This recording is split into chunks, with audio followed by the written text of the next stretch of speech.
ښه راغلاست ګرانو اوریدونکو او د انګلیسي ژبې قدرمنو مینوالو. په دغه ویډیو کې مو تاسو ته د انګلیسي ژبې څو لنډې جملې جوړې کړي. هیله ده په ورځني ژوند کې ترې استفاده وکړئ. مخکې له دې چې تاسو ویډیو وګورئ، زموږ د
دور نه لرم.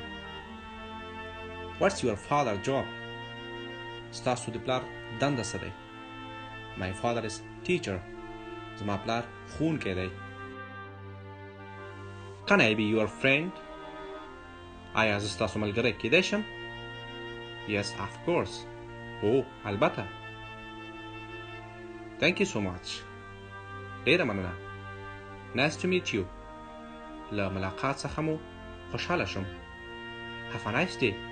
ښه ورځ. Bye. خدای په امان.